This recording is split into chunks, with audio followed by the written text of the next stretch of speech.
All right, good morning. My name is Tim Stewart. I'm president at Visual Decisions, and we're here today to talk about setup times, reducing setup times with Industry 4.0 and operational excellence.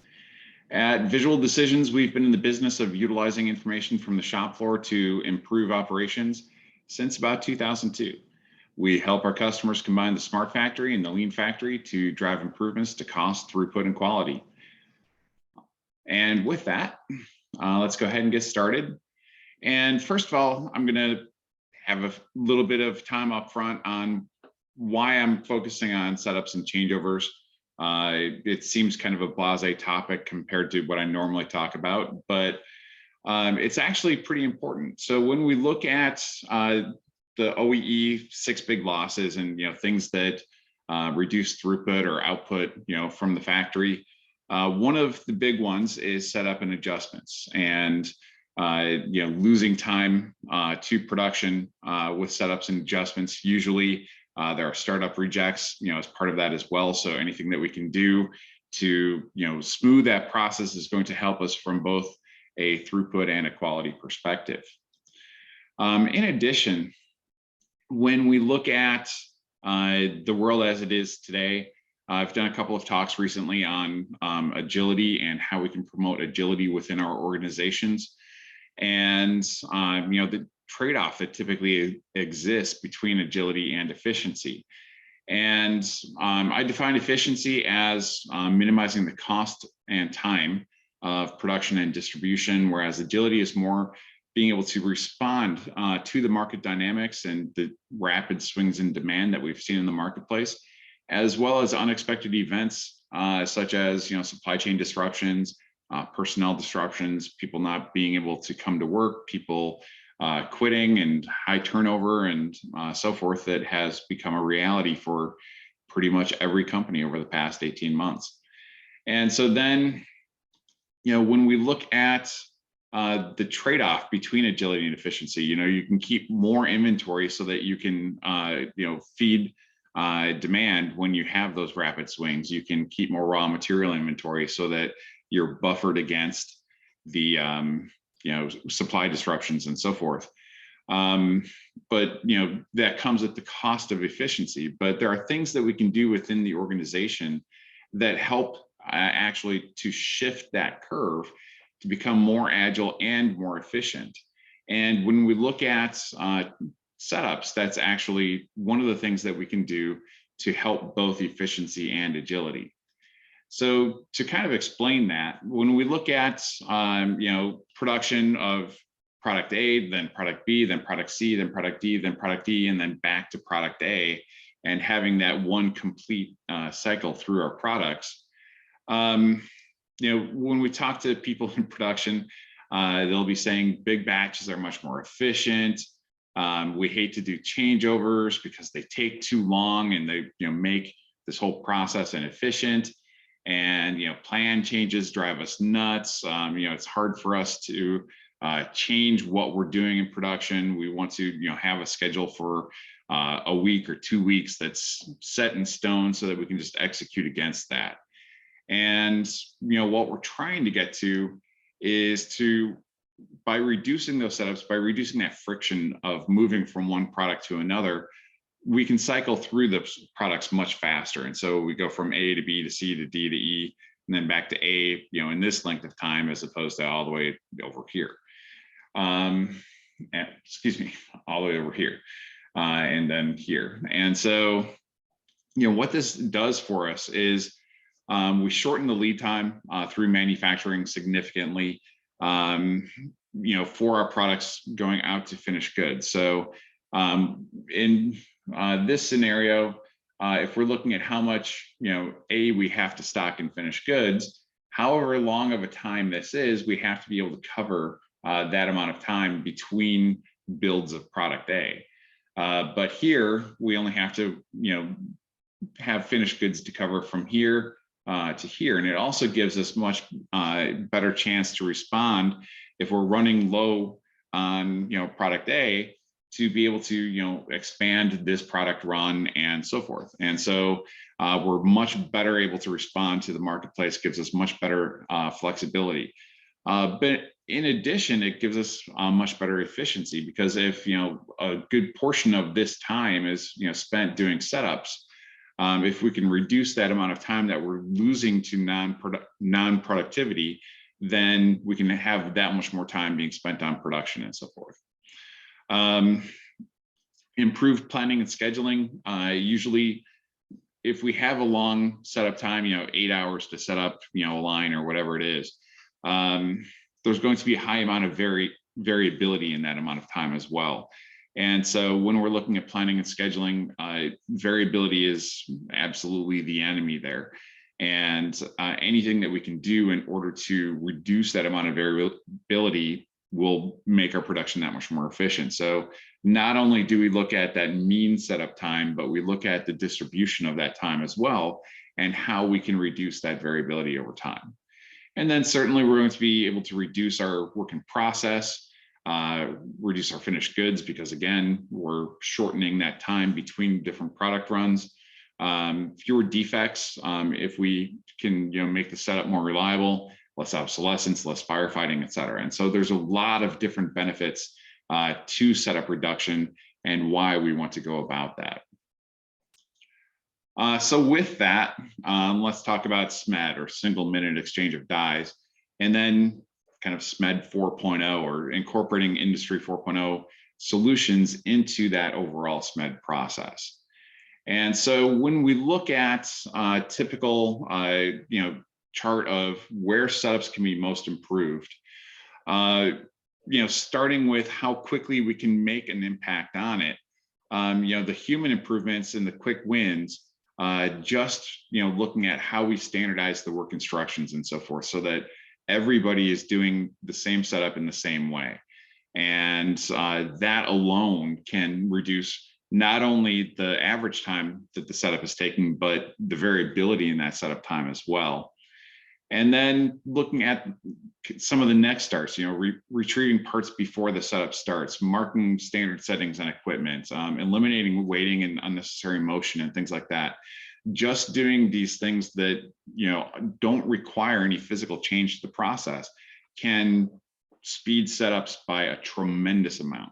And then a lot of the things that we think of with a SMED program in terms of installing quick release mechanisms, eliminating adjustments, modularizing the equipment and so forth, those are things that take a much longer implementation time and don't necessarily improve the process as much as just those process changes do.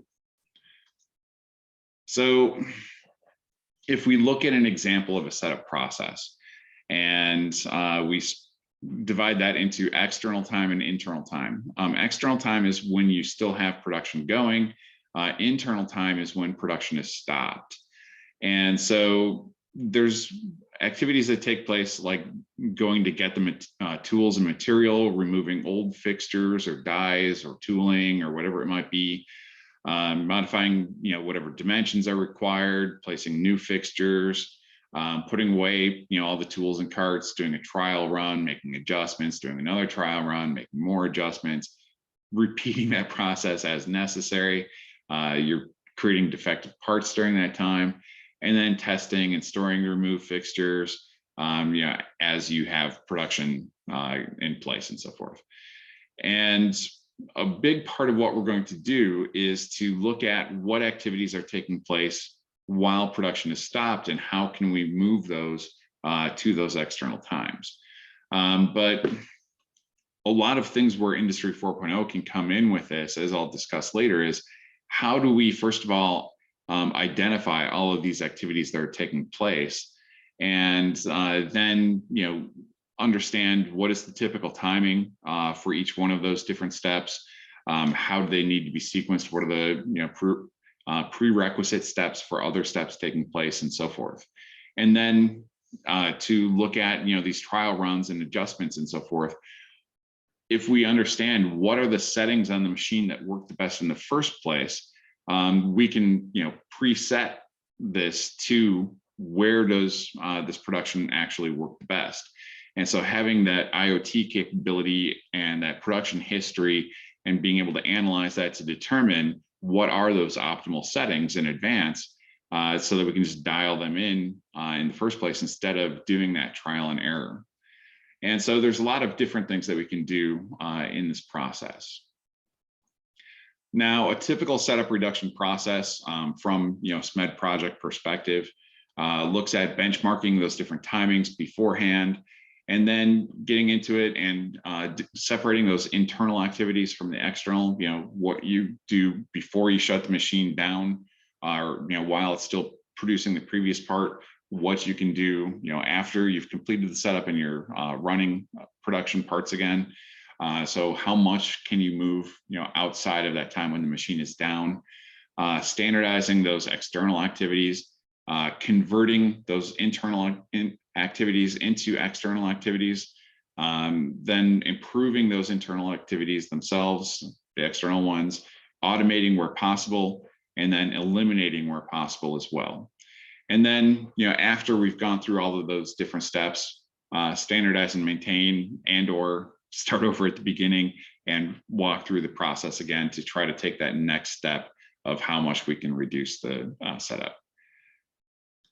So what this looks like is, if we look at an initial process of how long we're taking for setup, we have production happening, then we're kind of preparing for the setup process while production is happening.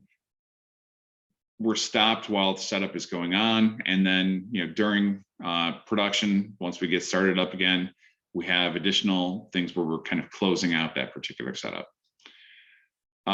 Step 0 here is just to identify all of the individual steps that are within there, and determining what the actual timing is for each one of those different steps. And then step 1 is looking at how we take each one of those different steps, determine whether they can be moved outside of the work stoppage, and turn it from internal into external. And that's going to allow us to minimize the amount of time that the machine is actually stopped for.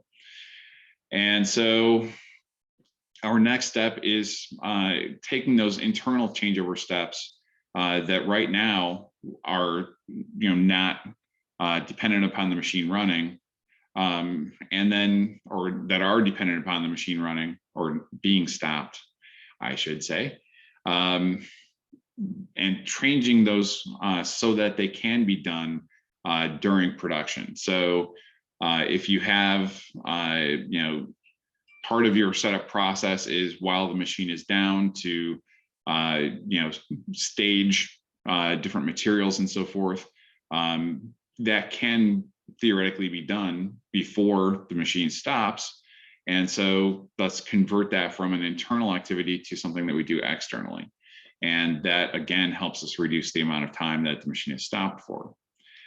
The next step in the process goes through reducing the amount of time of each individual step, and looking at how we can make each of those individual steps faster and more reliable, so that we can reduce that overall amount of time that things take. And then the final step is to eliminate different activities where we can, and perhaps put automation in place to do those things automatically, as opposed to someone having to take those steps manually. So that's the general process that we go through, and how we start off with a very long time. I've seen setups go from 45 minutes down to 5 minutes or even less. And so there can be a tremendous amount of friction removed from the process that allows you to change over from one product to another much more rapidly. So when we look at the impacts of Industry 4.0 on all of this, if we look at augmented reality or expert capture first, and let's focus initially on the setup reduction process itself. What we can do with some of these expert capture tools is, people will be wearing the glasses, as they're doing their work. They're taking basically video and photographs of each different step as they perform it. And what that's really going to help us do is to capture that current process for analysis.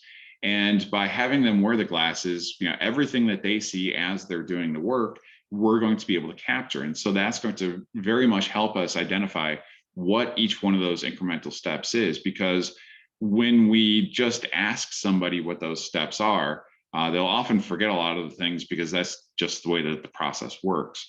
And so kind of forcing that video to take place allows us to actually see with fresh eyes, what all of those different steps are. And you don't have to have somebody, standing out there at the line taking detailed notes as everything goes, because you have that whole thing captured.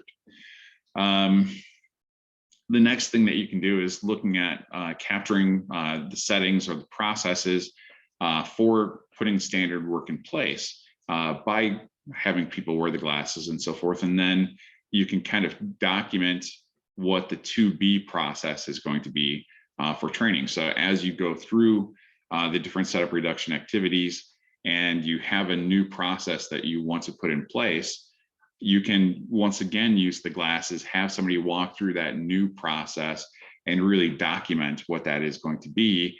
And then you have that video, you have the augmentation in terms of the text and everything else that goes with it.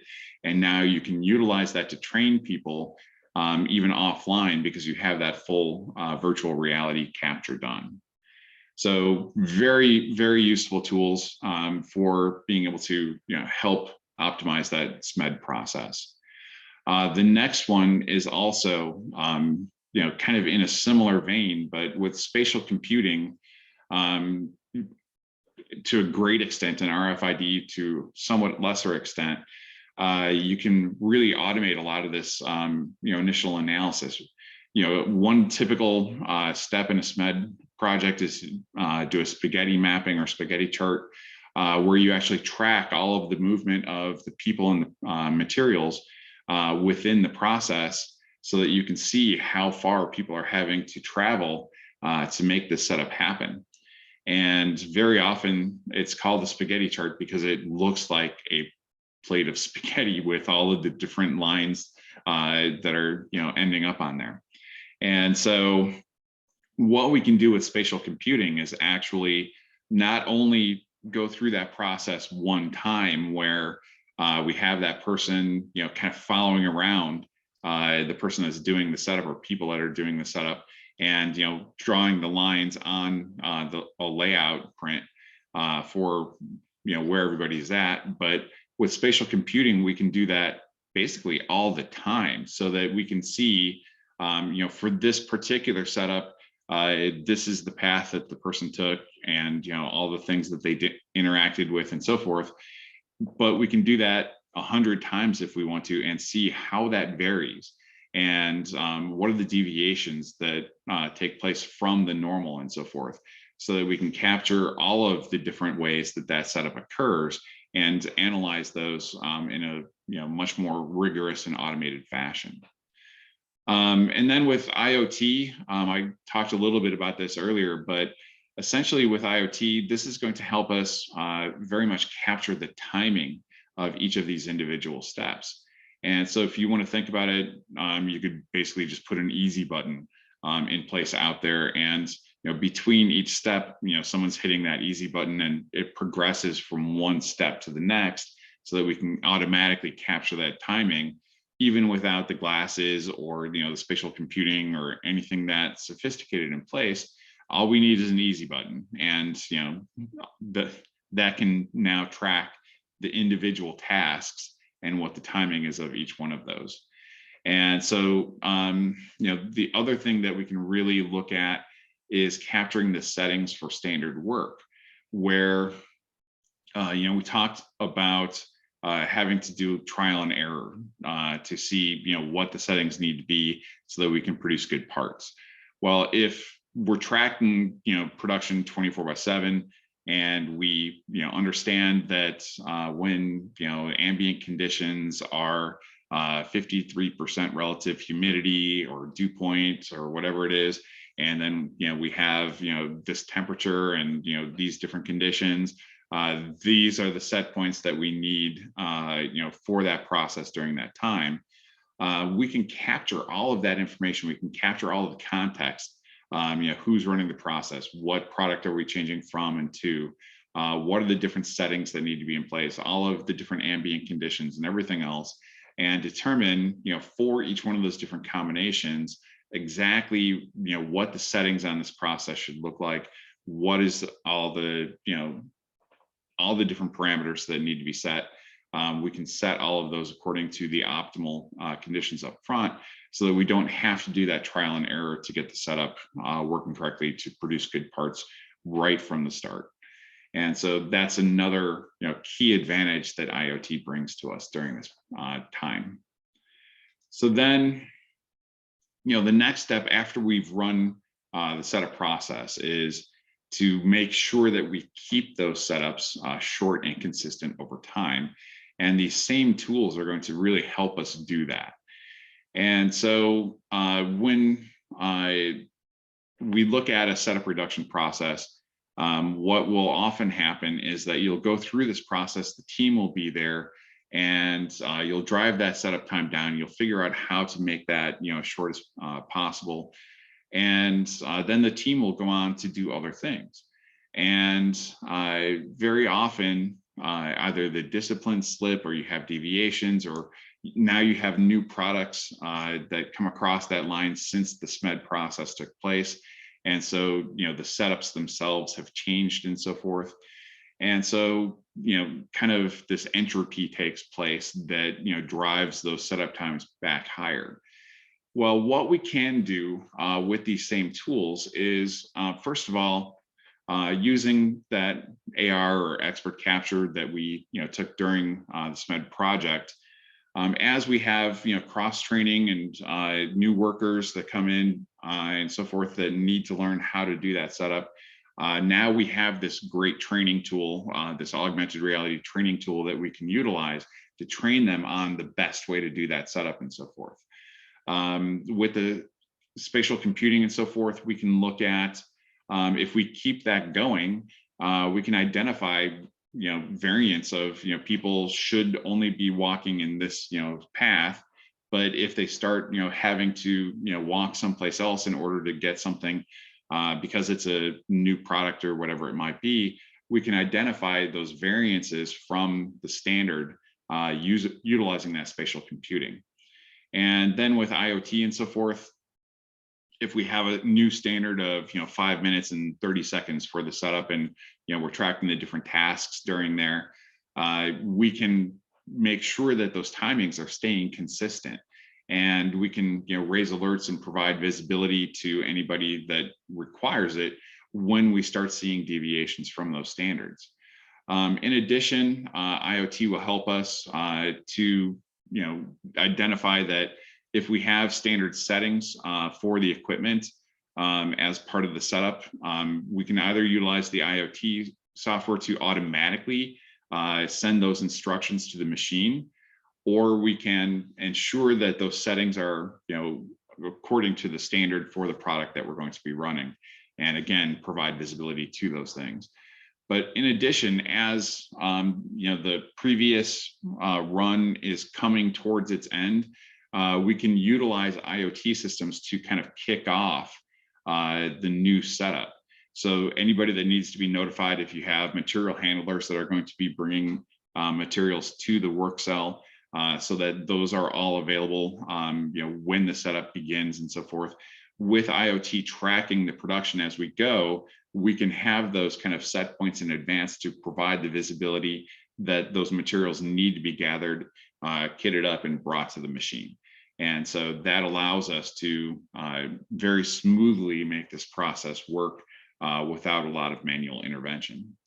And then finally, with all of this additional information from the IoT systems and so forth that we can provide to our planning and scheduling systems, we can really optimize the schedule itself to minimize the changeover time. So if we have variable setup times to go from product A to product B, or product B to product C, or versus product A to product C, or we have we're painting, and it's much easier to go from light colors to dark colors as opposed to dark colors to light colors. If you run red after white, you're generally fine, but if you run white after red, you might end up with pink if you don't do a complete clean out. By tracking a lot of these details, in this process and so forth, we're able to pass that information to the planning and scheduling systems and build those constraints into those plans so that we can minimize the changeover time that way as well.